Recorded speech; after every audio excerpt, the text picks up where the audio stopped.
College placement हो गया, offer letter मिल गया, घर पे मिठाई, व्हाट्सएप पे स्टेटस। पर 6 महीने, 1 साल, कभी 2 साल तक कंपनी बोलती है वेट फॉर ज्वाइनिंग डे, और ज्वाइन करने के बाद प्रोजेक्ट नहीं, सिर्फ bench. This is the dark truth of mass recruitment in Indian IT. हर साल टीसीएस, इन्फोसिस, विप्रो, कॉग्निजेंट जैसे IT giants lakhs of fresher hire करते हैं।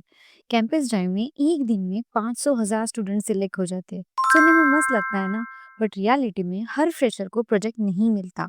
ज्वाइनिंग डिले होती है और जो ज्वाइन करते हैं वो भी मंथ्स तक बेंच पे बैठे होते हैं।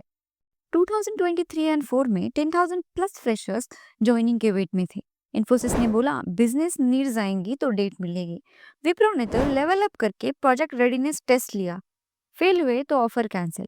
और सबसे शॉकिंग, टाइम्स ऑफ इंडिया की रिपोर्ट के अनुसार कुछ फ्रेशर्स ने 30 महीने तक वेट किया और फिर विप्रो ने उनका ऑफर लेटर ही कैंसिल कर दिया। सोचो, 2.5 साल वेट करके कंपनी बोलती है सॉरी, नो जॉब। अब सोचो, तुमने 4 साल तक इंजीनियरिंग किया और अब घर पे बैठे हो एक ज्वाइनिंग लेटर के भरोसे। क्या तुम इमेजिन कर सकते हो? अब इन सब में ये बेंचिंग क्या है? इसका मतलब सिंपल है, जॉब है पर काम नहीं। ऑफिस आओ, सिस्टम खोलो, पर प्रोजेक्ट वो नहीं मिलेगा। मैसूर कैंपस में इंफोसिस ने 300 प्लस फ्रेशर को टर्मिनेट कर दिया क्योंकि उन्होंने इंटरनल टेस्ट क्लियर नहीं किया। अब सवाल ये है कि कंपनी ऐसा करती क्यों है? इसके 3 मेजर रीजन है। First, demand and supply mismatch. Client project delay हुआ तो फ्रेशर को होल्ड पे डाल दो। Second, cost cutting. जब काम नहीं है तो बेंच पे रख दो। Third, screening. ट्रेनिंग और नए टेस्ट से फ्रेशर्स को फिल्टर करते रहना है। सिंपल शब्दों में, कंपनी के लिए आप एक बैकअप रिसोर्स हो, पर तुम्हारे लिए करियर का सबसे बड़ा रिस्क। अब सोचने की बात है कि आप फ्रेशर पे क्या गुजरती होगी।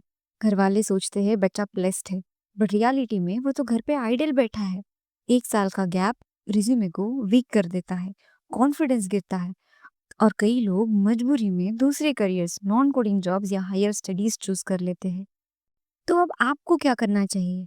तो फर्स्ट, ऑफर लेटर मिलते ही चिल मत करो।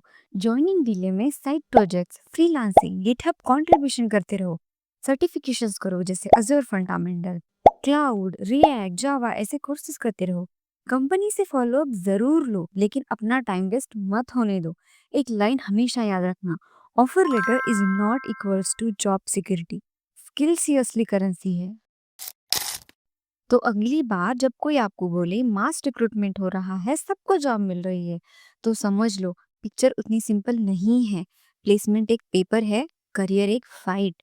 अब आप बताओ, क्या आप या आपके बैचमेट्स ने डिलेड जॉइनिंग या बेंचिंग फेस की है? कमेंट में लिखो। Till then, keep levelling up.